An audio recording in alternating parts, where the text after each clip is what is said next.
Sunday morning cold, eyes on the score, touchdown dance ball, craving for more.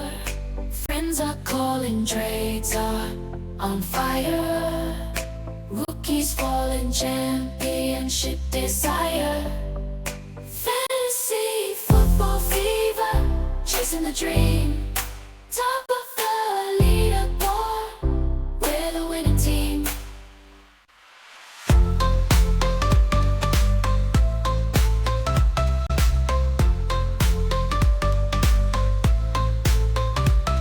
Welcome to the Fantasy Football Healers program, a show that is Dynasty Fantasy Football, now infused by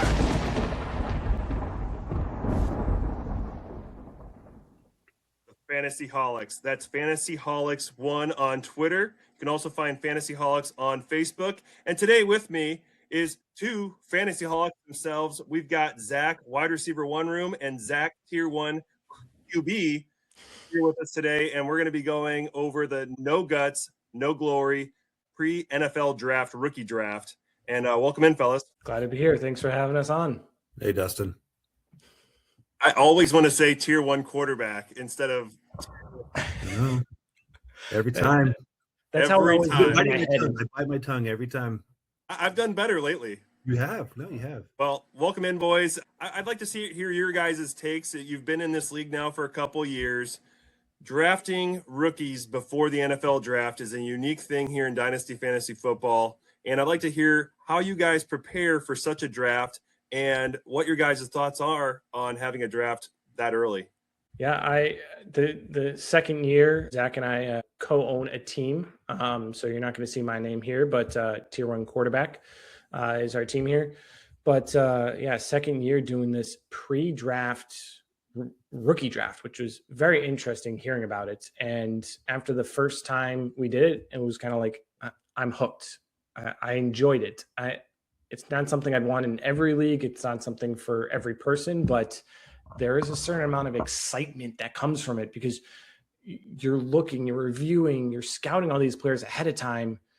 And then draft day comes and you have a second set of anticipation of, okay, where are these guys going to go? Like, you're not waiting to see what your NFL team or their division rivals are taking. You're like, okay, like there's these extra people, like, where are they going to go? Did I have a great pick or did I absolutely blow it? Like, I love that aspect to it, and glad to be doing this second year.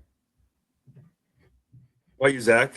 Yeah, no, exactly what Zach said. Like this, I love this league. So year two, it's even better.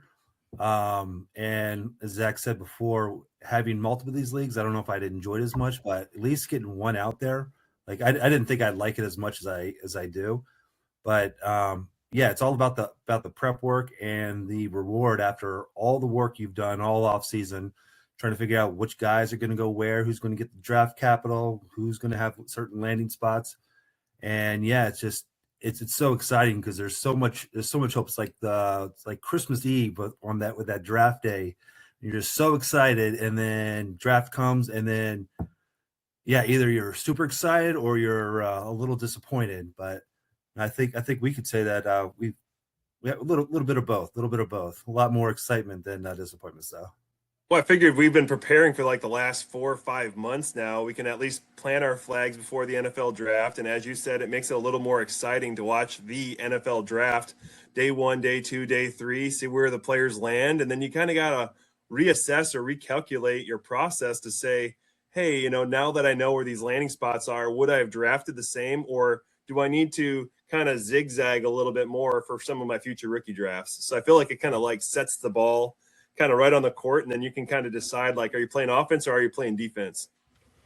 And, everyone else had a disadvantage this and last year because someone goes to the combine every year, takes all these videos and photos, like it's a leg up on everyone because of that. But, don't want to bring up that unfair advantage. But it was absolutely great seeing all the videos and stuff you took for that, and helped us out a little getting prepared for this. So, but wide receiver one room, I'm sharing everything. I'm sharing all the videos. I'm sharing our pre-draft rookies in order: quarterback, wide receiver, running back, tight end.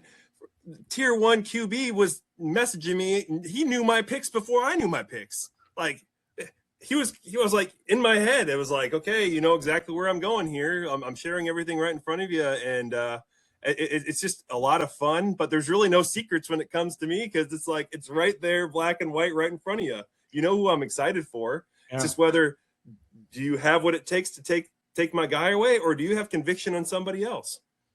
Yeah, and same with us. Zach and I put out our top 12 rankings back in late January, early February on the Fantasy Holics page. Like it was Super Bowl hadn't even happened, and we were planting our flag on these rookies, saying, "Hey, these are the guys we think we love. See what's happening." And we were doing it all the way back then, and kept going and put it forward. So yeah, very similar here. It's very interesting with all three of us in this league, where we know each other's rankings, we know what each other wants, and then it just ended up being like, if you look at it, you had pick the 9th pick. We didn't even realize it. We traded for the 8th pick, and we're like, oh, we both like Stowers. That's going to be perfect for us to take him there. And then we made another trade and got the 208 right ahead of you before you traded that around there. We're like, oh, that's awesome. Like we didn't plan on any of that. Like that wasn't part of our trade. It was kind of afterwards we realized that, but it's like, okay, so if we like a guy and you like a guy, like it's very interesting to see that dynamic, especially in a pre-NFL draft, rookie draft, because it's, do you have that conviction? Are they going to get that draft capital or that landing spot? Like it has a whole separate aspect to it that is just so fun to think about and plan for. I think tier 1 QB does it to me almost every league, because last year he jumped right in front of me in our Medusa league, ends up taking the Winter Soldier. Everybody knows I was going for the Winter Soldier, and he goes right in front of me, boop, hits the button, and I'm just like, okay, I guess I'm going with Tyler Shuck, and it ended up working out for me a little bit better after all. Sure. Sometimes that zigging and zagging kind of helps you out in one way or another. You just don't see it at the time. And we did that to a couple of people in this league that we'll talk about later accidentally. So it was it wasn't you this year, or that you know of. That I know of. Maybe with Stowers. Yeah, but there was a couple trades that happened prior to this draft, and we'll just touch on those real quick before we start this rookie draft that we had there with No Guts, No Glory before the NFL draft. One of the trades that I had go through was Jalen Wright and John Mechie for Dylan Sampson. And I thought this was a good trade for me, getting Sampson here, because we don't know what's going on in regards. Judkins is going to be healthy enough, at least going into this rookie draft. Again, we didn't know if Cleveland was going to draft an NFL like draft capital running back in this draft, and it turns out they actually didn't at all. So that's actually good news for Judkins. But I've got Judkins in the league, I've got Sampson in the league, and I'm feeling pretty good about both of these players. More so than Jalen Wright. Yeah, that was a very interesting trade, and post NFL draft, it ended up working out well, because you see the Browns spent 1st and 2nd round draft capital on wide receivers, so like they're loading up that offense. Fannin did great last year. Like they're hoping to really push that offense forward. And Sampson, I like Sampson last year, so that's that worked out very well for you as a head of the draft trade. There was another trade that it was, and again, this is pre-draft, 106 and a 27 first for London and a 204. That's right. I forgot about that. That's a very interesting one to talk about, as you see through here. That's also Joe, right? I didn't write down who ended up having that trade that went through. Well, and that trade happened even further then, because if it was a 106 and 204, they're not picked by the same people, you can see. So it had further implications as well. So that's very interesting that I forgot about that. And for me, just thinking about this class ahead of time, I love that London side. Like if you're not getting in the top 5 of this class in Superflex, that's where I would have had it closer, or if one of those top 5 fell. But granted, who's throwing to London between Tua and Penix, and do we trust them? But I still prefer London, I think, there. I liked the London, the 204 side personally over the 106 and the 27 first. I know everyone's gaga about the 27 first, but I think I also kind of sit on the London side with that trade. Yeah. And then finally, there was one other trade. There was the 209. That was I think my pick. I had the 209. I ended up trading out of for the 302 and Jonathan Brooks. And that was the first trade I think I've had with T-Mec in like 3 or 4 years that I can remember. And I think the last one may have even had Dwayne Haskins in that trade. Wow. So I mean, we're talking a long time ago. And I like that trade. I mean, when you're looking at going into this, you move back 5 spots for, I mean, who knows what's happening with the Panthers running back room. Like that's, you get a little potential depth as long as you have that bench space. So that pretty much takes us right into this rookie draft. And so the 101 here is the consensus 101. There's no surprises here. It's Jeremiah Love. We now know that he's a Cardinal, but when we did this draft, we had no clue where he was going to land. There was a lot of excitement for Love. There was a lot of speculation that Love was going to end up with the Titans. Turns out the Cardinals decided they wanted to get him at 3 overall in the NFL draft. Yeah, I love the pick. He's been my number one since January, since I've done my evaluations.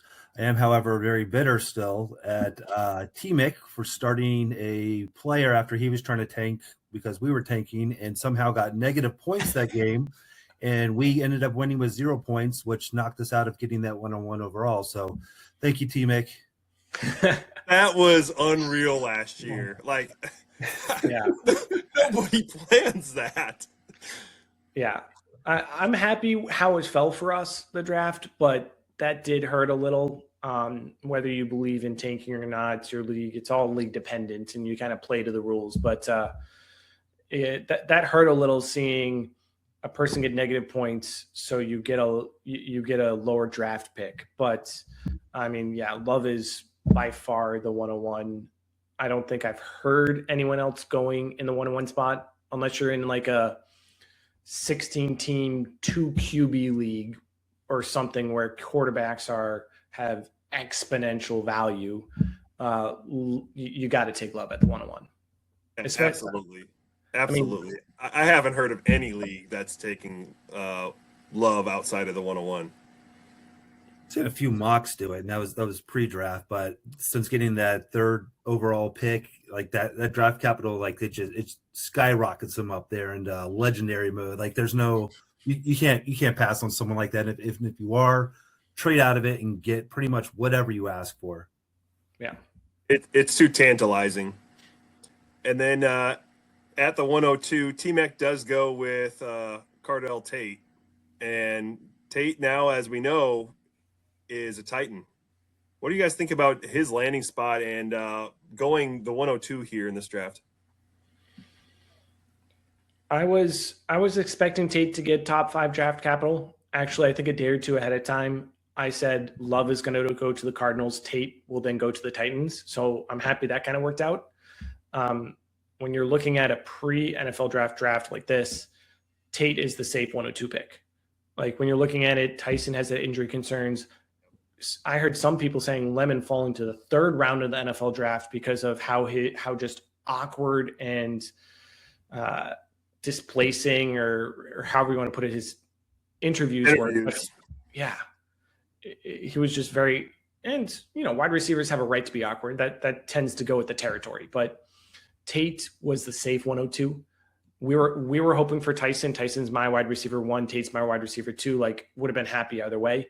But I love the Titans landing spot. They're doing some great things to actually get Cam Ward some actual weapons. He didn't have anything last year. You got Tate. You got Wandale Robinson. He's a great wide receiver too. I think people discount. He had almost 140 targets the last 2 years with the Giants. Like he's a great wide receiver too. Like if Ward can't succeed with these weapons, like he's a bust. But I think this is a great landing spot. Out of all the top 3 wide receivers, Tate, I think, fits into the Titans offense the most. I love it. Well, and if Cam Ward fails, got a pretty good quarterback class that's coming up, and the Titans could decide at that point whether they want to stick with Cam Ward or not. Exactly. I mean, No, he was a this- zero-star recruit, and he's made his way up, and he had a lot of good character. He made some progressions in last year's season, but he didn't have anyone to throw the ball to. So now they're going to surround him, give him every opportunity, and we'll see what Cam Ward has with this Titans offense.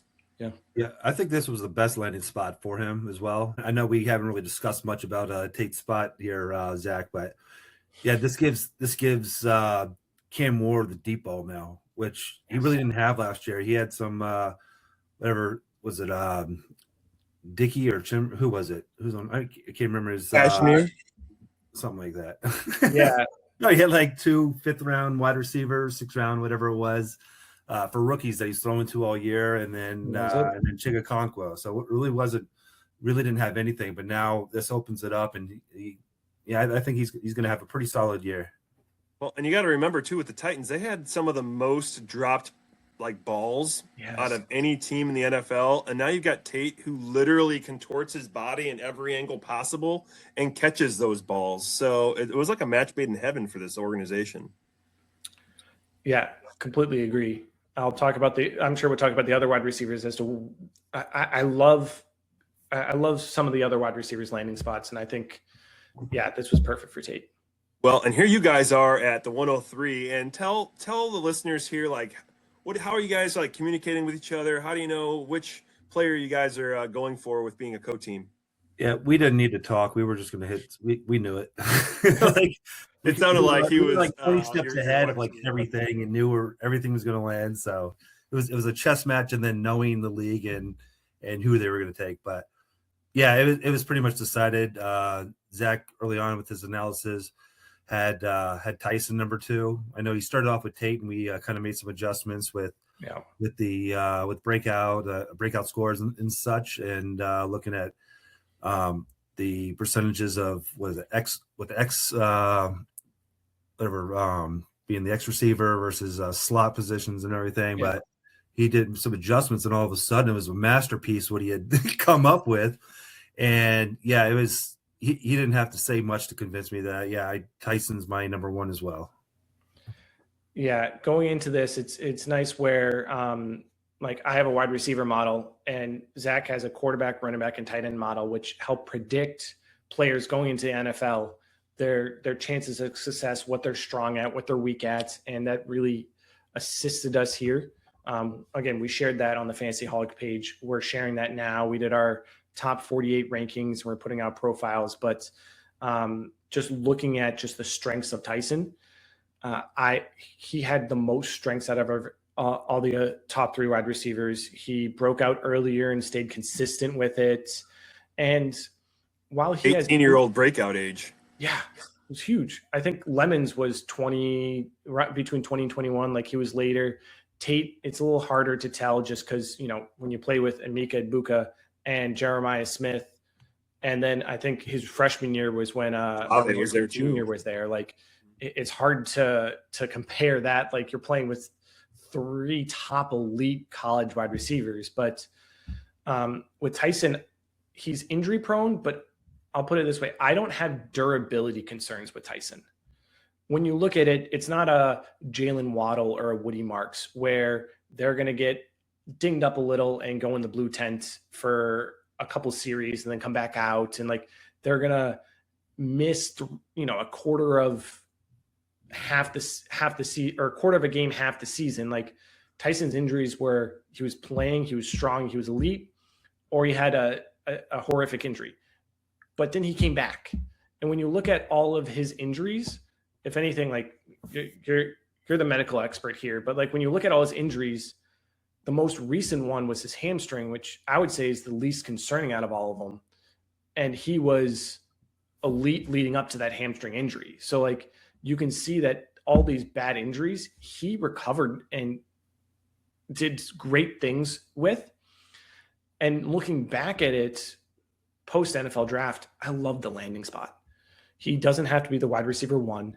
He doesn't have all this focus, all these defenses coming at him to, again, not durability, but injury concerns there. Like And I love just how flexible Olave and Tyson are. Like Tyson, both can play slot, both can play wide out. Like that offense, I have a feeling is just going to be so fun to watch because those guys are just going to be all over the field. Just you don't know what they're going to come up with, and I'm excited to see that. Yeah, I agree there with Tyson. There with the Saints is an excellent choice. I always have concerns when it comes to hamstring because it wasn't too long ago when Christian Watson kept having all of his hamstring injuries, and you had the different sizes, and then he's in Wisconsin and he's going to different specialists, and they're trying to make it so that way he's got the same equal percentage of his hamstring size on this side and that side. And long story short, he's had countless re-injuries of his hamstring. And so we hope that Tyson doesn't have anything like that. I mean, that's a really peculiar case with Christian Watson. But Tyson gets the draft capital, 8th overall in the NFL draft. What a wonderful pick here at the 103 for you. And then we see the NFL's 101 get drafted here at number 4 in this draft, and a quarterback needy team. What a great landing spot for Zach Kirkpatrick here with getting Mendoza at 104. Easily the number 1 quarterback in this class by a long shot.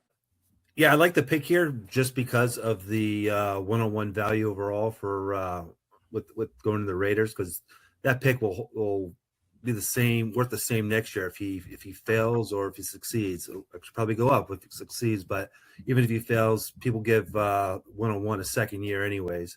But no, it's a solid pick. I'm starting to like Mendoza a little bit more since they picked up Cousins, because I think Cousins will actually start the year at least, so that'll give him some time behind him to learn. But with my QB model, it just showed that he wasn't ready. He had the one good season, but he was far away from being ready to be thrown into a team, especially a team like the Raiders.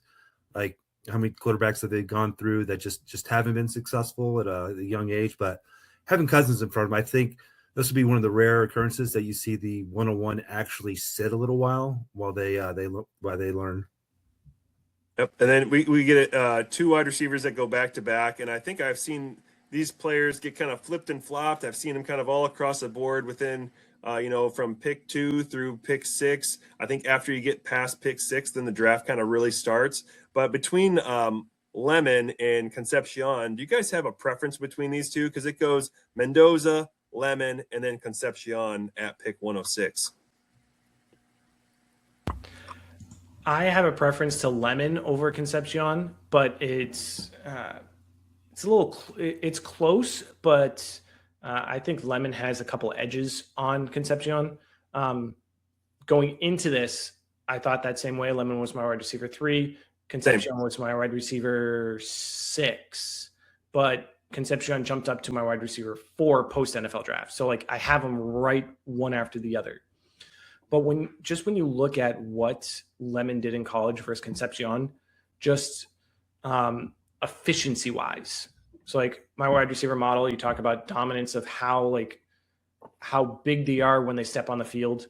I always think of Megatron, how, you see Megatron on the 2-yard line and 2 defenders are just right next to them. How much of that value do they have versus efficient of they're going to be in the slot and they're just going to nickel and dime you and just cut you to shreds. And you can't stop them. And I think Lemon has that higher efficiency potential because of that and what he did in college. His yards after the catch were amazing. His, he had a high yards per routes. He never dropped the ball. He had a high QBR. He had great yards after the catch. It's hard to go wrong with that. Whereas when you look at Concepcion, you're like, okay, is Deshaun Watson really winning the quarterback battle for the Browns right now? When you're looking at them, you're looking at QB accuracy, ability to get them the ball well. Both do very similar things, but when you're talking about yards after the catch, it's can the quarterback get them the ball right in their hands so that they can just turn up the field and use that elusiveness. And that edge definitely goes to Lemon, both in his skill set as well as just his who's on the field.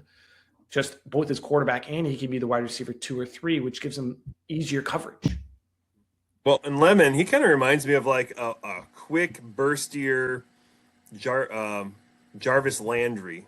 you remember Jarvis Landry back with the Dolphins?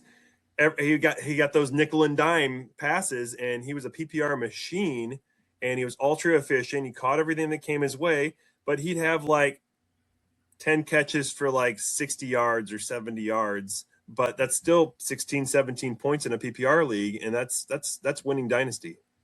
Yeah, I can going back over a decade. Wes Welker, just that slot receiver. He's going to have a high floor for fantasy ceiling. Like he's going to hit you that 8-10 points consistently, maybe more in PPR, but that ceiling, he's not going to hit that as often. But yeah, that's, he's going to be that 6 to 10 catches for 60 yards. And that's when you're looking at your fantasy team, there are places where you love that every week just to not, plug and play and not worry about it. And for me, Lemon has that consistency over Concepcion. So there we got a tight end run here. You guys kind of already spit it out with the tight end that you guys end up getting at 108, but it goes Sadiq and Stowers. And if you had to choose between Stowers and Sadiq, if Sadiq was there, would you have still gone with Stowers? I'll let our tight end guy speak to that. Yeah, I'm going even. Yeah, if we were flipped, yeah, I'd take Stowers 100 out of 100. Sadiq just didn't score well in my model. One thing my model has is an upside score, which takes the yards per team target and incorporates the age to kind of give a kind of a breakout age or a breakout score with that. But I have a couple formulas that I throw in with that gives me an upside score, and he scored so low. And just having it was the one season, he didn't have any competition this year, so it was going to be all him. But as athletic as he was, like he still didn't get it done. It doesn't matter how athletic you are going into the NFL. Like you need to have college to understand how to play at the next level, and he just never got there. So after like all the research and understanding the ADP and everything, knowing that everybody's in love with this guy, they're still in love with him, because first round tight end like that's huge. But even with that draft capital, that's not going to make you a better player. It'll get you on the field, but I'm curious to see what he's going to do out there. But Eli Stowers, every season is great. Last 2 seasons, wonderful. He ended up scoring almost an elite upside score for my model. He was actually a tier 3, which was the same as Loveland and Warren last year. And with how the tiers are set up, it's telling me like when I can be able to draft them. And last year, Loveland and Warren first round picks in pretty much every fantasy league across everyone that plays here. But Stowers was he was it was an obvious pick there. And the thing is, Stowers wasn't even my number 1 tight end. We'll get into that a little bit later. But based off ADP and knowing where we could get him, like this was a spot to do it. And for reference, this is a 2 tight end league, and we're sitting here with no tight ends or none that are, startable consistently. So we went into the draft knowing we need to draft at least 1, if not 2 tight ends. We were looking at Stowers around this range, thinking that's what we're going to take. We didn't expect him to go earlier. And that's kind of when we're looking at the 108, we're like, oh, we can get Stowers here. Not thinking, oh, Dustin likes Stowers. We're jumping ahead of him. We're like, okay. You already had it planned out. Yeah. That you wanted the tight end here. Yeah. Yes. But not that we're jumping you for him because you liked him. It was more we wanted Stowers, and gotta get your guy. What? So I was just gonna say we also did a trade. We traded away Fannin. I can't remember who we traded for. Did you write that down? No, because I don't know if we did too much here. All right. But when I'm looking at Sadiq outside of your quarterback model, I look at a guy who didn't have 900 receiving yards in college combined. Like, I was having this conversation with someone a couple of days ago about a wide receiver he gets open all the time. Like he gets so open. I'm like, but he didn't do anything with it. It doesn't matter if you get open. It matters if you get the yards and the touchdowns. And in college, he didn't get the yards and touchdowns. So when you're looking at Sadiq, it doesn't matter how athletic he was. Athleticism doesn't get you points in fantasy football, unfortunately. So like when you look at that, I was lower on Sadiq baseline just because, sure, he's a super athletic freak, but that doesn't mean you can play football. And he's a developmental tight end. Like if he went to a place where he could develop, and we learned he goes to the Jets, and I think that is tanking his value already. I agree. I think if he goes anywhere else in the first round, everyone's really excited to get Sadiq here. But because he goes to the Jets, that really you might see Sadiq drop past the 107 in your drafts. Yeah. Imagine if Sadiq and Stowers' landing spots were switched, where Sadiq went to the Eagles and got to sit behind Goddard for a year and see Lemon and see Devontae Smith, whereas Stowers, Goddard's on a 1-year contract. Stowers might not do well this year, but I expect him to jump up next year. Whereas Sadiq is, he's fighting for second or third target wise, depending on how you rank Cooper and Hall. But don't forget Jelani Woods is there too. He's the other one I've heard comp to Sadiq, a very athletic tight end, but didn't do much in college. Well, I think they're both with the Jets now, so they can choose between their athletic freaks. Who's going to throw him the ball?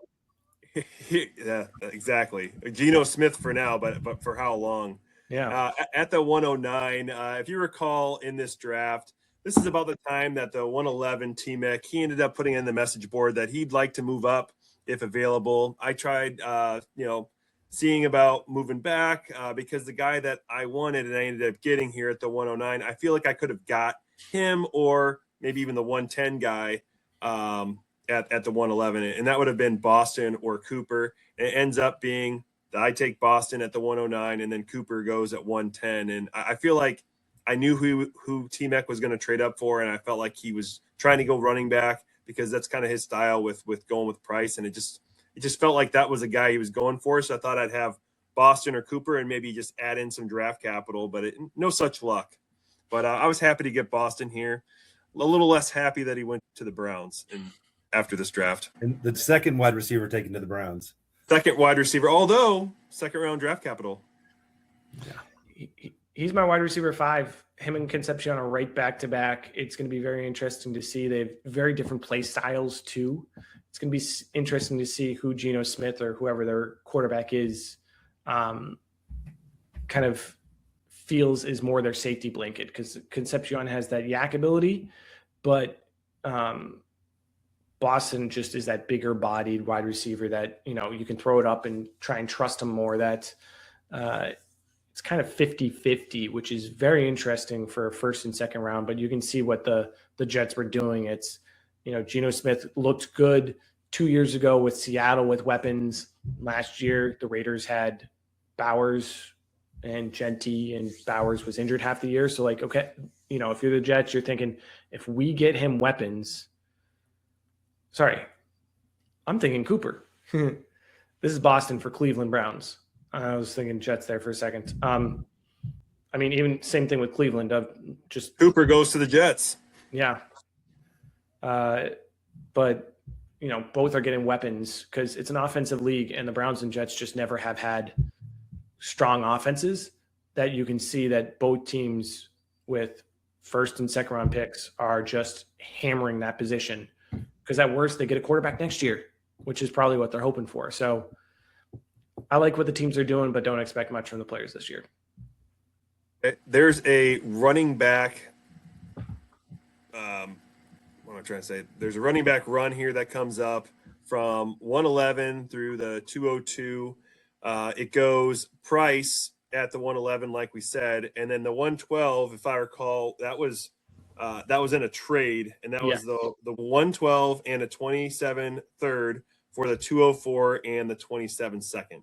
And then they ended up drafting Mike Washington at the 112. And then it went Emmett Johnson and you guys and Coleman.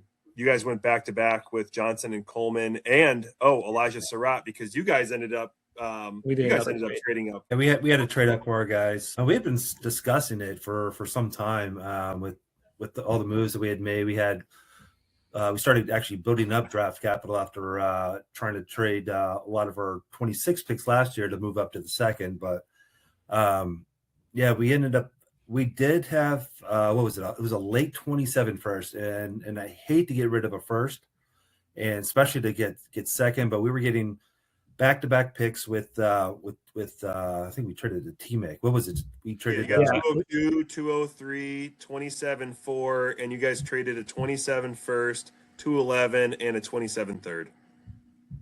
Yeah, so at this point, like we wanted to get our guy, like we knew they wouldn't be here. When I did my evaluations, I had both Emmett Johnson and Coleman both at I think tier 2 and tier 3 running backs, which should be about mid first picks here. But we had to get our guy. Now that the draft has ended, players had dropped a little, but I still really like Coleman. He's a tier 3. I'd take him at the end of the first every time.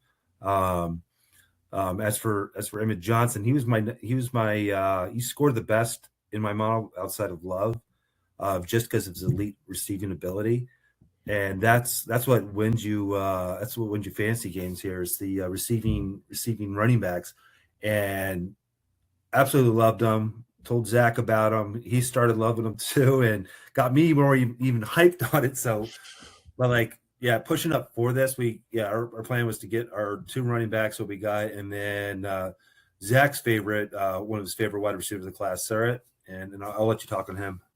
Yeah. So looking at this trade, we don't have our 27 first. So we're like, we need to compete this year. We need a little more running back depth. We got the tight end to have at least one. So we're thinking, okay, we need a little more depth. This 27 first, which is someone else's that we have, we don't necessarily need. So we're looking that we have a high-end running back and wide receiver potential based upon our models that we can come up and get 3 picks in a row, get our guys, not worry about them falling. And that's kind of where we're at. Like Surratt was my wide receiver 4 before the NFL draft. But when we saw the NFL draft, we're like, okay, we didn't expect them to go day 1. They'll go day 2. Okay, so they'll go round 4. Okay, like they just kept falling. And, we knew this was a very defensive heavy draft. We expected these running backs not to have a historically low amount of running backs to go in the first 2 days of the NFL draft. I think there were 3 running backs. In the entire draft, there was only 13. Yeah. In the whole NFL draft this year, I mean, the NFL was telling us that they were not impressed. Yeah, and so like we still have hope for these guys. Looking back at it, like I like it. I would have fought to not send as much looking back at it. But when you look at it, like Emmett Johnson to Kansas City behind Walker, the one thing we know Walker's not known for, he's not known for his receiving ability. Like we saw him in the playoffs drop passes where there's no one within 5 yards of him. So like with Emmett Johnson have elite receiving ability, I still have some hope for him. We have him as a 3rd round pick now, but there's still hope for him, especially if Walker gets injured. Like I love his ability with Mahomes scrambling, Emmett Johnson to sneak out and use that receiving ability. There's some potential there. Whereas Coleman going to Denver, you have Dobbins there who's perennially injured. And then Harvey picked up steam, but he's still, you could tell the Broncos didn't truly trust Harvey. And on top of that, there was rumors that they wanted to add a running back. And so I still like Coleman, whereas Surratt going to the Ravens, it's not the best landing spot, but he's versatile. If you look at where he played in college, he played slot his junior year, wide out his senior year. He's flexible. And when you look at, I've had people say, why do you have him so high in your rankings, like going to the Ravens? Like Flowers isn't consistent. When you look at the last 2 years, Flowers has had 9 games under 10 PPR points out of 34 games. So you're looking at, he's consistent. Like last year, I think he had 3 under 10 points. Flowers is consistent. And I think putting in Surratt there, especially with likely going and Andrews being old, like I think there's some good target volume for him in that offense still, that I still like him in that early to mid second range. So like for me, I think one of the first, some of the first 2 duds or whiffs of this to some extent right after the NFL draft is Emmett Johnson.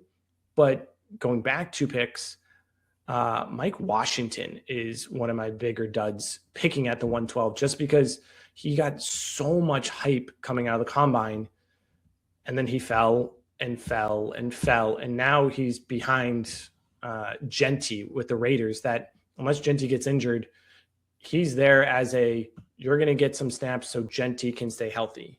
And that's his role. So like for me, that's really the first whiff of the draft was unfortunately trading up for Washington. And Price is kind of a value there because Price, when you're looking at him now, he's going around the 106, 107. And as you were talking about, Dustin, around that 105.6, it drops off. And Price is kind of in that first tier or top of that second tier. So that's just with that drop off. I think that's your first values and duds of this draft, in my opinion. Yeah, you guys go ahead there, Zach. are you guys still taking Price if you had second round draft capital? How high would you take him? I think he's still easily the number 2 RB in this class, and I think he was always going to end up at the back end of the first round. But now, because he was drafted in the first round, that's where I'm seeing him get drafted at the 106, 107, 108. Yeah, and I think he is the 106. My only concern is his receiving profile. It's pretty much non-existent. Yeah. When he did get some receptions, though, he did do something with it, but it was the love show out there. So, but Price is one of the probably the top 2, maybe like arguably the top 1 rushing running back of this class. So, and with Seattle getting rid of and trading, or what was he? Walker was a free agent, right? Yep. Yeah. So yeah, with Walker walking away, they needed to fill that spot with who's the best rusher out there. Love's off the board.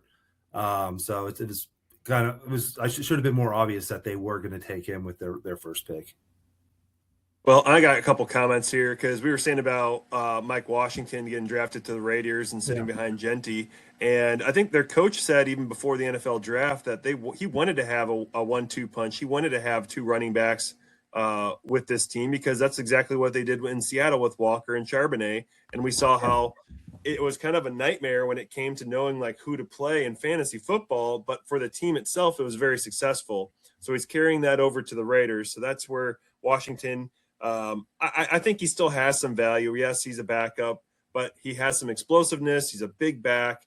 And if Genty was to get hurt, he's the only guy in town. So there is some value with being a backup running back that has a higher potential. He has got a high speed score.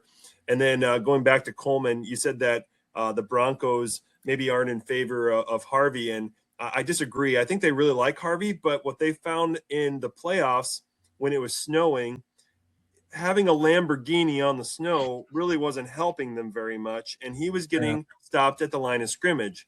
He's that fast back that can get around the edge and burst down the seam. They needed Dobbins at that time, but unfortunately Dobbins was injured and they didn't have anybody else except for Beatty. And let's face it, he's not a back that you're going to want to play playing in the snow either. No. Here comes Coleman. They draft him. He's a bowling ball, 5'9", 225 pounds of himself. He's a great blocking running back also. So he does great with pass pro and he can run in the trenches. And that's exactly what they needed in the playoffs last year. And they didn't have it and they ended up drafting him. So I feel like Coleman was a great value for the Broncos on a team where we don't even know how healthy Dobbins is. And that's always the question year in and year out. And it's not a matter of if Dobbins is going to be injured. It's a matter of when Dobbins is going to get injured. And that's where Coleman provides them with a safety net. Yeah, that's definitely true. I think if I'm remembering correctly, Harvey only played over like 50% of the snaps post Dobbins injury, like 3 times. So he even post Dobbins, excluding playoffs, he just wasn't on the field as much. If I'm remembering correctly, it was 3 or 4 times. So like, I wonder just about either if it becomes a 50-50 split, like, I'm not taking Coleman early in the year, but as it goes on, I wonder if he'll start to take over a little, which is going to be interesting to see. Well, as it gets colder, as there becomes more snow in Denver, I think it makes a lot of sense for them to lean a little bit more Coleman as he gets gets his feet literally on the ground with the team, with the organization, and then on the football field. Yeah. That's a great point about Yep. him being a bowling ball in the snow. I mean, we see the Yeti do it every year. Derrick Henry. Yeah. He always gains steam as the year gets closer to the end of the season, and I feel like that's exactly where you might see Coleman. He's going to be that guy you won in November and December when you're trying to make that championship run. He'll be a guy that you're going to want to target. Yeah. And you guys got him on your team. Yeah, we did. So I think Harvey does start the year. I think that they spent second round draft capital, so it's only his job to lose. Putting Coleman behind him, he's really going to push Harvey. So either he pushes Harvey to become the almost near elite rusher as everybody thought he would be, or he's just going to roll over and let Coleman take the job here. But it's Harvey's to lose. But yeah, keep your eye on Coleman. I think Coleman by the end of the year will be the number 2 on the team, splitting heavy with Harvey. So in this draft at the 204, you guys take 3 picks right in a row. At 204, I'm trying to trade up because I'm trying to get my either my number 2 or number 3 running back. I kept flip-flopping between Mike Washington and Nick Singleton. And I really thought, well, if I could get here at the 204, that'd be a good spot to take Singleton. I know that Brett Favre, he's a good drafter, and I figured he's probably going to go Ty Simpson here because the value kind of dropped to him. There's still so much speculation that Ty Simpson was going to get drafted in the NFL draft in the first round, and he takes him here at 204. He gets drafted to the Rams at pick 13. Kind of shocks everybody because the Rams, they look like they're trying to make a championship run, and then they go and draft a guy that might take over when Stafford is not going to be available in the near future. Yeah. There's a couple NFL insiders I followed, and they were hearing buzz of Simpson to the Rams. I remember in the Fantasy Hall group chats, I'm like, he's going to go to the Rams, and I got roasted for it. Like, because people are like, why would they do that? And then lo and behold, instead of Lemon, like most people were saying, like Simpson went there. And to be honest, I understand it some. Like, I know Zach's quarterback model doesn't like Simpson. I mean, I saw him at the combine. He looked terrible, and he looked small. I mean, if there's any quarterback for him to learn from, is Stafford not in your top 3 for him to? So, like, when you think about it from that aspect, you almost look at the Packers with Favre and Aaron Rodgers, and then Aaron Rodgers and Love of drafting that quarterback a couple years earlier than people expected. I'm not saying I expect big things from Simpson, but I can kind of understand where they're coming from because you need a quality backup to compete. And it's whether 4 years in college wasn't a long enough time to develop, and only having 1 season of play. Good question.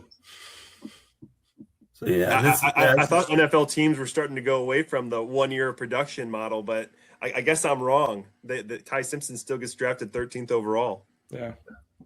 I don't know. They have the pro scouts out there, so obviously there's something that they liked. My model hated him. I didn't think he was going to have day 1 draft capital. Just as low as he scored, I was like, there's just no way. There's the Alabama sticker standards at a higher score than Ty Simpson here, and Ty Simpson getting drafted by the Rams. But it's for him. It's a great landing spot. There's no pressure on him right now. He's going to be competing with Stetson Bennett or whatever with Stetson for the RB or for the QB2 here, running behind Stafford, and there's no reason to throw him in this year. So he's going to sit there and learn, and apparently he has the NFL talent here. That's why the Rams drafted him. So he has some talent out there that they really like. So I'm hoping he succeeds, and someone will find the way to coach him to what he needs to do. I think it came down to fear because Stafford, he was rumored to maybe retire because of his back problems last year before the season even started. They didn't have much of a plan outside of Jimmy Garoppolo, and he throws hospital balls. And, Adams, I'm sure, is talking in the ear of the coaches, hey, I really don't want this guy throwing the ball to me again because I just escaped him from the Raiders. And then they're like, well, this guy has an Alabama sticker on his helmet. Maybe we should just draft Simpson. Yeah. Brett Favre, he got him in a good spot though. So it was I had him really low because I didn't think he'd have the day 1 draft capital. But this is a pretty good value pick right here, getting Simpson. Say round Agreed. 1 quarterback that he's going to get opportunities one of these days. I can shit on him all day long, but 204 for a first round quarterback, drafting at the 204, a perfect value. Yep. 2.5, it goes Chris Bell, and then at the 2.6, that's when we end up seeing Nick Singleton end up getting drafted by the same team that drafted Ty Simpson. That you were trying to trade with to get up to get Singleton. Yeah, I knew it was coming, and he's a good drafter. Yeah. Chris Bell, I was hearing some people before the draft, NFL draft, saying Chris Bell was their wide receiver one of the class. Like, they just loved him, and I don't see it. Like, just what he did in college, he looked great, but didn't produce as much. And then he had the injury. Like, he dropped in the NFL draft due to the injury itself, but his production in college wasn't really affected because I think he only missed 2 games. So, like, I think this is around where you're going to get him now. So it's the right spot. No one else is in Miami. So, like, it's a good landing spot. Yeah, great landing spot. I think once another wide receiver gets there, he's going to kind of fall down. But with the volume there, you're looking at, him around this range, and it works out well. And Singleton got a great landing spot, fighting with an old and an injury-prone running back that he's going into an offense that drafted some great weapons, that signed some great weapons, and he could start taking over there too. So Singleton is also a value pick. I'm seeing some people ask, should I take him at the 107, like 106, 108? Like, I'm hearing some people say he's their running back 2 of the class, even above Price, because, well, what happens when Charbonnet comes back? So, like, that's a value pick for me, just because if you can find that person that will pay the 106.7 for him, like, sayonara. All I got to say is draft capital. Price is a first round NFL running back drafted in the first round, and Singleton was drafted in the 5th round. Yeah. The NFL has told us which running back is going to be more valuable. And oh, by the way, in 2027, we're going to have some running backs that are going to have a lot better draft capital than what we've seen this year. For sure. And we know the Titans are going to be one of those teams that are probably going to draft one of those running backs. Good point. Because the other running backs are old, and one has 1 ACL. Yeah. I remember so many people saying 1 ACL is a good thing. You can't tear it. I'm like, I don't think missing an ACL is a good thing in any aspect, but okay. That's just a very poor knowledge, very poor thought. Yes. But I'm looking at this draft, in retrospect, and I'm looking at it 1.5 rounds in, and it doesn't look too different than a lot of our post NFL draft, rookie drafts. I mean, I feel like everybody had really sound picks up to this point, and even as we continue through this second round, and usually I have a lot to say about, man, this is a dumb pick. It's kind of fun to have some of the commentary. I don't really have that this year because there is just kind of go up and get it type of mentality with these drafts now. Because this league, they know how to pick them. So I've said this to you before, Dustin. It's amazing. I don't know how much prep time goes into it. I don't think they have as many hours as Zach and I have on it, but they pick it well. So either they're listening to some analyst out there that can continue listening to them, or they're doing it themselves. But whatever they're doing, it's working. Yeah. I'm going to kind of hum through a few of these picks here, if that's okay, because we're only in the middle of the second round, and we've got almost 55 minutes in here. We've got Jeremy Bernard is drafted at the 2.7. Again, a guy that's probably going about this like space post NFL draft, as he's drafted by the Steelers. You guys end up drafting at 208 is one of your favorites. Tell us quickly about this guy. Yeah, Max Clare. So he's my number one. Had him over Stowers, and it's been like this since I think it was actually last year. Just everything that he did. His breakout age was with the upside score was almost as elite as you can get. One of the only tight ends to actually beat him in my model was Bowers, and actually Fannin was another one. but he had tier 2. Yeah, he was a tier 2 in my model, which was the same as Fannin. And you know how high I was on Fannin last year. He had very similar things in his profile, and I was like, oh my god! Like I was telling Zach about it, I was like, yeah, we got to draft this guy, but we got to be smart about it. Like if we take him at the 108, like that's just stupid because he's so low on everybody's boards. So we figured that we'd play the ADP. Like when do we think he's gonna fall? And this is about right around where we thought. And then it turns out the NFL draft, he got drafted in the second. Same thing my model was telling me. It's like, yeah, this is the perfect landing spot for him. I know many don't like it because multiple tight ends, but the Rams using that 13 personnel out there and going in, Claire, I feel like he is the best tight end of that group. He's going to get the looks. I think he'll be out on the field faster than Ferguson was. Ferguson was a tier 5, same as Sadiq. They both went to the same college too. So that's another reason why I didn't like Sadiq. But Max Clare, just everything's pointing up, and this pick here for me, at least, it screams value. We're considering taking him at the 203 instead of one of those running backs in Surratt. Like that's, again, it's a two tight end league. We needed a second tight end. Claire was ranked so high in his model. We were going for it. But yeah, really, like when I'm looking at my tiers now, it's the 101 to 107 is a tier, 108 to 111 is a tier, and then I have the 112 to the 302 is a tier. Like it's so much of just get your guy. And you're right. So many of these guys are picked around here. Bernard going to the Saints in the second, or Steelers in the second round is great, but he has DK and Pittman ahead of him. You look at Chris Brazell, who went to the Panthers. Great, but can Bryce Young actually see him to throw it? You know, Ted Hurst going. He's at least got the height. True. Hurst going to the Buccaneers. Yep. Is stuck behind Godwin and Ibuka.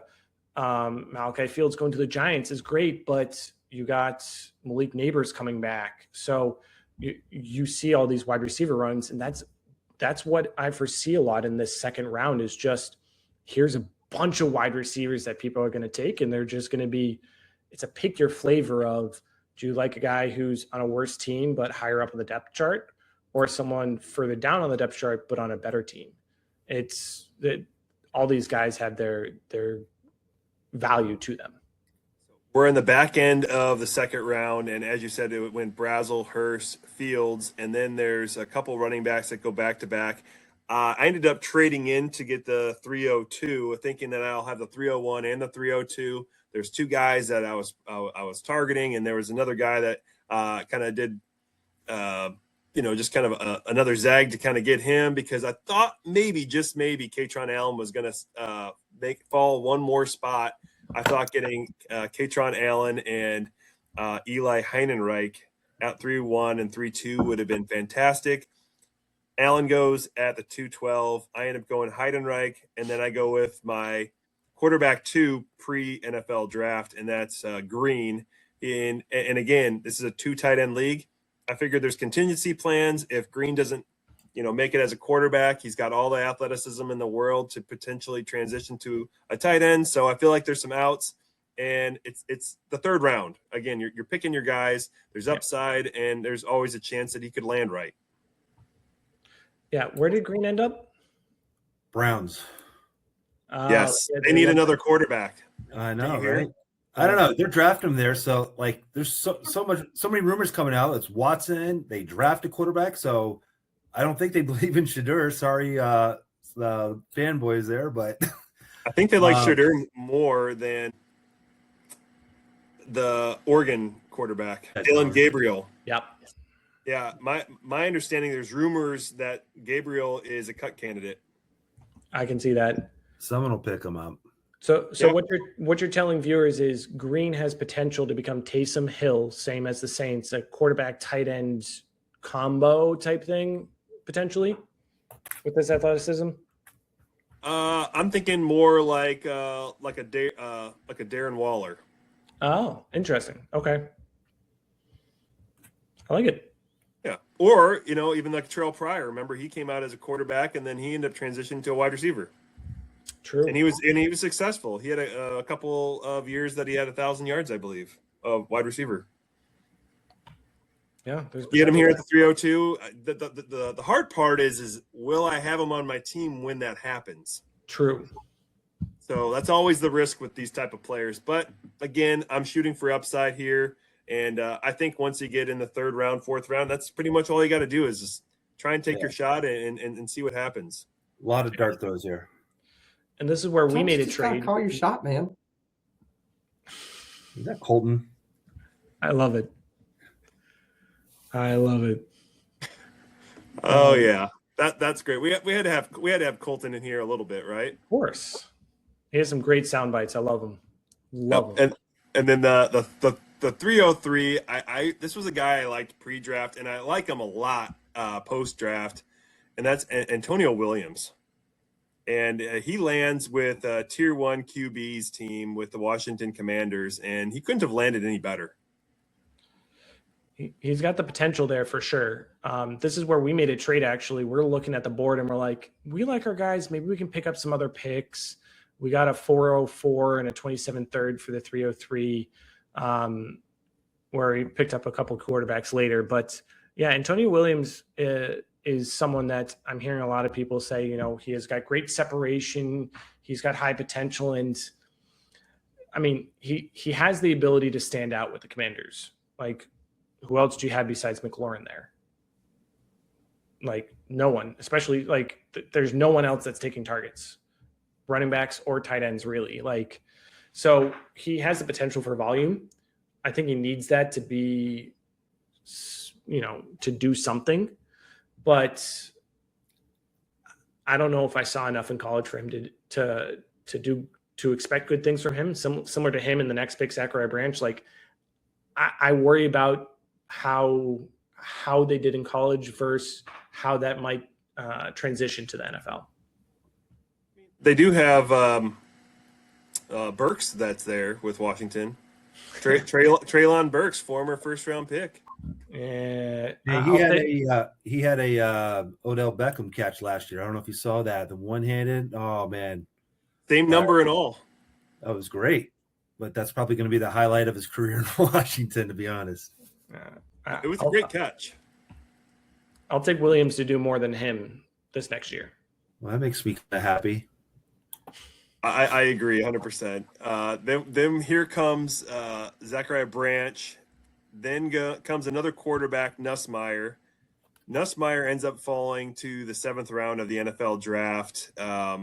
Why do you think this was that? Why did he plummet so far? Oh, my model hated him. He was the worst. He was the worst QB on my board too. My model hated him. Low readiness score. Final season was a dud. Injuries, right? Though, didn't he have injuries the final season? Yeah, but it's the thing is my model reads their entire collegiate career. It's not just one season. So even if you had a low final season and everything else was high, it would do the adjustments. But yeah, it was my model didn't like him. The NFL didn't like him, and then he falls to whatever round was it? 7th round. 7th round. 7th round. So he'll be a cut candidate after camp. Not good. Next goes Skylar Bell. Then goes, let's see, which lane is that? Ja'Cory. Man, I get that. So I always got Jalen Lane in my head all the time because of seeing him at the combine just last year. Jacoby Lane is a name that it just slips my mind all the time, and he also lands with the Ravens. Yeah, he's not someone I'm excited about with the Ravens much at all. I think Elijah Surratt is going to be that main wide receiver too, and Lane's just going to he's going to be someone you're going to want on your fantasy team, but you're never really going to feel comfortable moving him off your bench. He's going to be someone that you're always going to try and add as a extra value in a trade to try and get something done more than be of actual value, in my opinion. I'll stick with Jalen Lane. Thanks. He got traded in this draft in a couple picks, actually. Jalen Lane gets traded? Yeah. Oh, I can't wait to hear about it. I don't. Oh, yes, he does. Yep. Yes, he does. We had Jalen Lane and traded him. That's right. You guys traded right behind me here. It goes Claiborne, who ends up with the Minnesota Vikings. He couldn't have found a better spot, in my opinion. I feel like the Vikings have needed a running back 3 for many years, and apparently the Vikings just kept relying on trading for Cam Akers, 2 years in a row, and then finally they're like, maybe we shouldn't trade for Cam Akers for another season. Let's maybe draft somebody this year. So they go with Claiborne, who's actually a small but explosive running back who's dynamic and has carried the load for 2 years with Wake Forest of all teams. And then, of course, I have to go with my tight end that I like, and no surprise, Tanner Koziel goes here at the 3-9. And after Koziel goes, you guys end up having a trade at the 3-10. For this trade here, I wanted to give Zach an early birthday gift for whenever his birthday is, but his model loved Lance. I live in North Dakota, so my family is big NDSU fans, so it was kind of a get it for him, but also secretly for me to have Lance. But yeah, trading Jalen Lane straight up for Lance. So we draft him, and then the chat erupts. Like, but they've never done that. If I knew you were taking Lance, they thought he was dropping 4th round, and they'd be able to get him in the end of the 3rd year. But yeah, both him and Brett Favre, that was their next pick on the board. And I don't know, I just had a feeling. I was like, I think that this is the time to try to do it. We have to drop players on our team anyways to make room for these rookies. And Jalen Lane was on the cutting board, and everything worked out. How you guys got a 3-10 for Jalen Lane is mind-blowing. And then not only that, but then you end up striking the best player available per the league. It seemed like everybody wanted Lance at this point. Another North Dakota State player, which Tier 1 QB is all about North Dakota. Yeah. I wasn't even there. Like, we're co-owners. We run everything by each other, and all of a sudden I see a trade, and I see we did it, and we picked Lance. I'm like, I don't know what happened, but I love what happened. Like, it was Brett in the next pick was like, that was my guy. And Fuller, who traded us at the 312, he's like, I thought he was going to be there at the 312. Like, everyone erupted like, oh, so we thought he'd be there at the 403 for us. And we made a good move there. And to be honest, I love his landing spot. I know, he goes to the Saints. They just got Tyson. They got Olave. But when you look at it, Tyson and Olave are incredibly flexible as to where they can play. And Lance is a perfect, like a Z power slot receiver that can go out there. And not that, Tyson, Olave are going to work around Lance. But when you look at the main thing I saw was yards per reception. Tyson and Olave stuck around that 11, 12 yard per reception mark. Lance was at over 21 yards per reception. So when you're looking at it, is Lance can be that deep threat that's, when I always think of boom or bust players, I always think of it was either 23 or 24 Gabe Davis, where he had his equal number of games as 0 fantasy points as over 20 fantasy points. And that's kind of what I see with Lance. Of, I'm not discounting him. I love his value here. I'd take him in the late seconds, just because I think Shuck is going to have some great value just getting him deep, because all the defenders are going to be like, okay, where's Tyson? Where's Olave? Oh, there goes Lance. And I think he's going to have a little more impact than people think. I will say I got excited about getting back into this draft after you guys traded in the 310. I figured after everybody wanted Lance, nobody wanted to draft anymore. So I thought to try and take advantage, and I ended up sending a 27 third to get the 401 and the 407. Yeah. And it goes dribbling at the 311, which turned out to be a pretty good pick because he goes to the 49ers and gets 2nd round draft capital. Everyone's really surprised with all the 49er. Another value pick for Brett Favre, by the way. Yeah. What's that? another value pick for Brett Favre. I tell you what, like I said, Yeah, he's a he good gets it drafter. every time. He can definitely get him. 312 Fuller. I mean, even taking a shot on Seth McGowan, the 25-year-old Seth McGowan found himself a decent spot with the Colts, maybe being the RB2, if not RB3 for that team. And then this is where I kind of come in. I get back in here, the 401. This guy was a guy that I was even considering a little bit earlier on at the Koziel spot, or even at that 302 spot, was Adam Randall. Adam Randall is this wide receiver that converted into a running back, ends up getting drafted in the 5th round, finds himself a great spot. And I don't know if you heard the story on how he was drafted to the Ravens. Did you hear this? No. The owner asked, "Can I make a pick? Right. I would like to make a pick. Is it okay if I make a pick?" And the organization's like, "Yeah, this is your team. You can make a pick. It's the 5th round."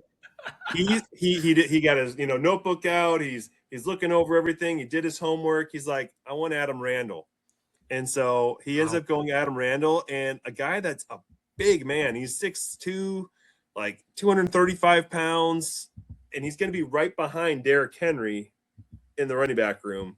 So there's not a lot of competition. You still got Justice Hill, I think, lingering around.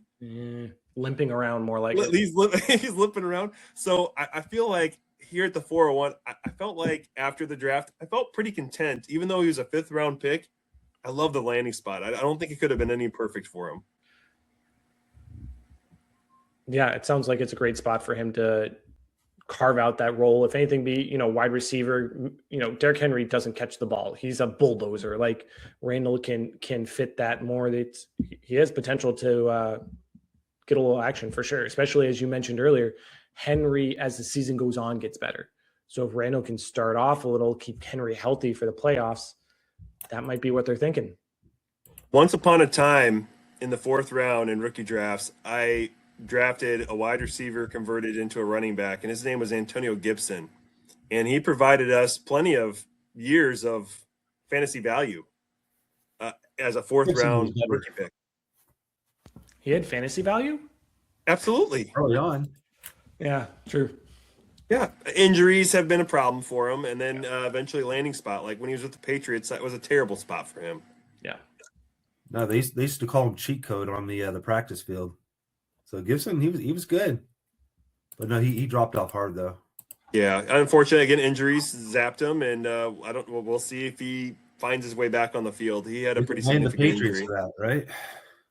Oh, they dropped him. Yeah, he got cut. I know. Oh, I know that. Yeah. His downfall. Yeah. Yeah, but the Patriots, just you don't want to. If you're a running back, you don't want to be with the Patriots half the time because they just churn and burn. It's a new era. Now. Jamori Taylor goes at the 402. Then it goes. I don't want to step too hard here. Tier 1 QB. This is one of your guys pre-draft.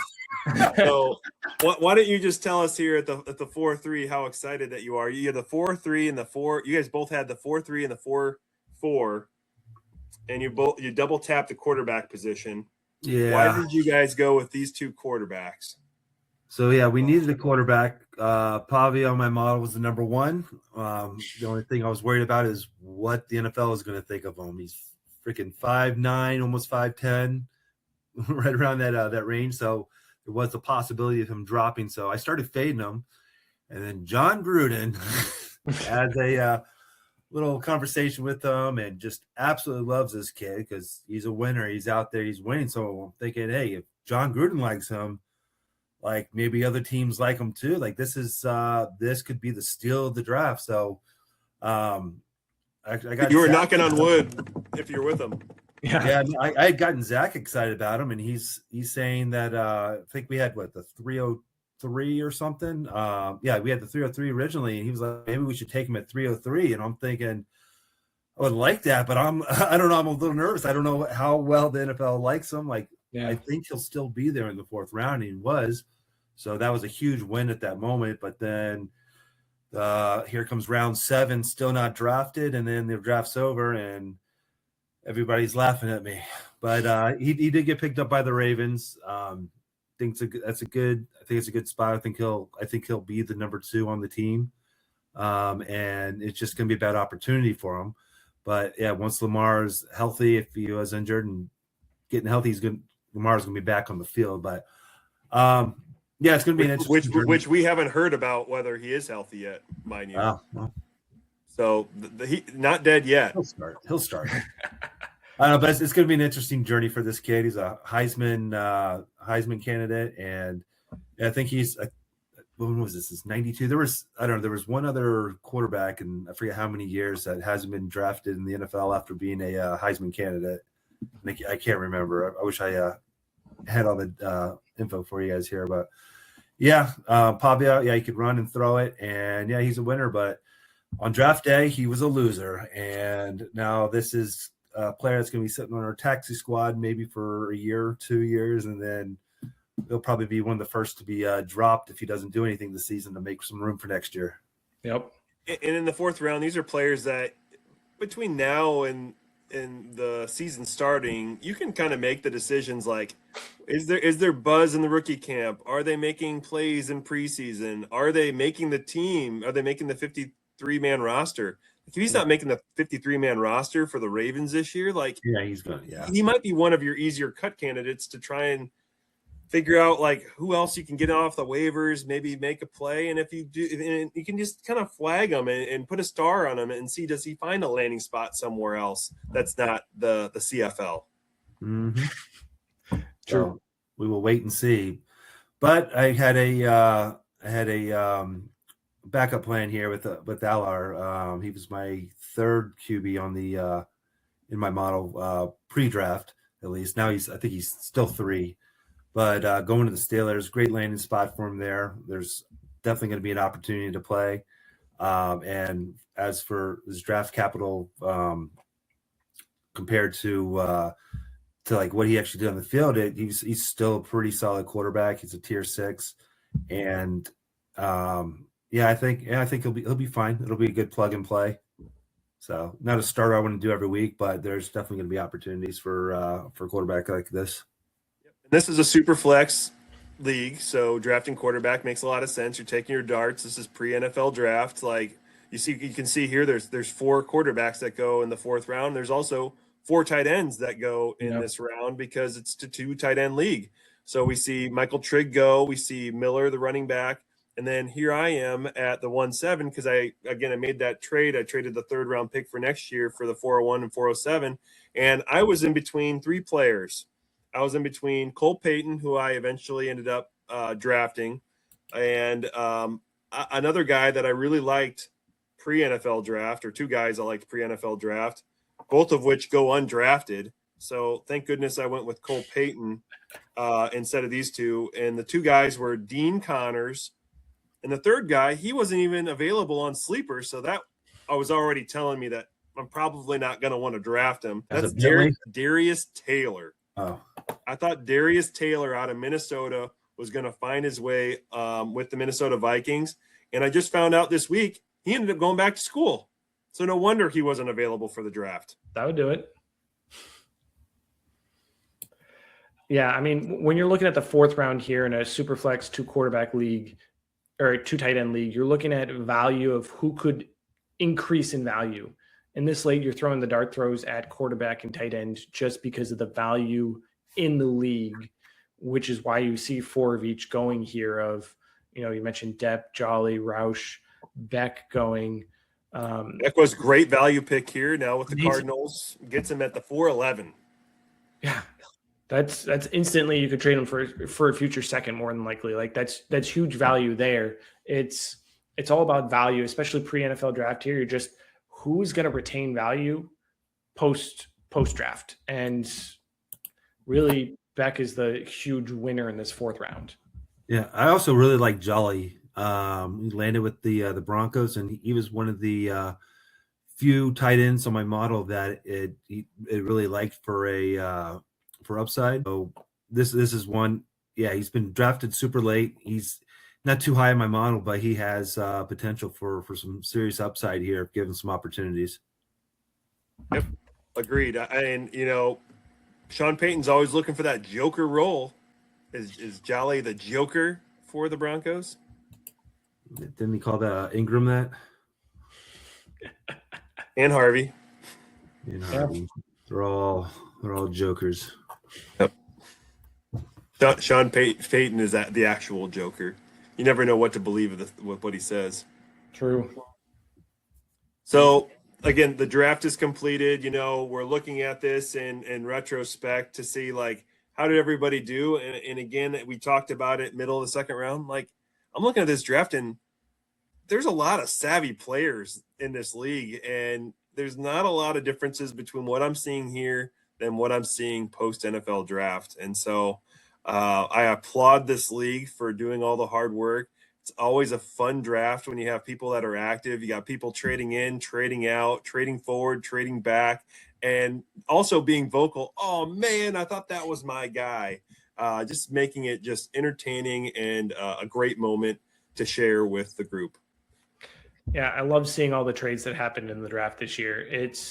You're having so few trades happening in drafts now post NFL draft just because it's so difficult for people to want to give up value to get someone that they're not sold on. So just seeing how the draft, the activeness just for this, it was really cool. And again, second year, absolutely loved it. And excited for next year's as well, especially with how highly valued this 2027 class is supposed to be. It's going to be very interesting to see how that goes here. I mean, the only big person I think who would have dropped in this would be Mike Washington. Everything else is pretty accurate as post NFL draft, which again, applaud to everyone in this draft for the sake of that. Did their homework and did well this year for that. Well, Zach, wide receiver one room, and Zach, tier one QB. Zach, tier one QB. Thank you both for coming on to the program, sharing your thoughts on the No Guts, No Glory pre-NFL rookie draft. We thank you. And where can they find you? I'm posting everything on Fantasyholics on the Facebook page, Fantasyholics Facebook. We're putting out wide receiver player profiles. I'm diving into guys that I had valued differently than a lot of the consensus before diving into more of the consensus values. So keep an eye out there. Earlier, Chris Bella has been put out, as well as Stribble has been put out. So keep looking out for those. But yeah, mostly on the Fantasyholics Facebook page for me. Yeah, same with me. So I'll start posting my profiles here probably in the next few weeks. I'll let Zach do the ones up front here because I still got to put all my stuff together. But yeah, I can be found on Facebook, or I can also be found on X at Tier 1 QB. It's for breaking the QB code. And if you're all like looking forward to like, oh, this is pure NFL draft, I want to have something a little bit more updated. I have my rookie draft this weekend or next weekend. We just launched the mock draft with the expert league, and it's now on the Fantasyholics Facebook page for a one quarterback league. This weekend we're going to be drafting a super flex league and having those mocks available to you soon. So please don't forget to go on the Fantasyholics Facebook page to just view and see who your experts are picking at what position for 4 rounds of a rookie draft. That will be golden for your rosters and golden for your teams. And so please take that experience. Don't forget to like, subscribe, and continue to check out each of our programs. And we thank you for listening to our program, The Fantasyholics. I'm your host, Dustin Brown, and we wish you well in your rookie drafts.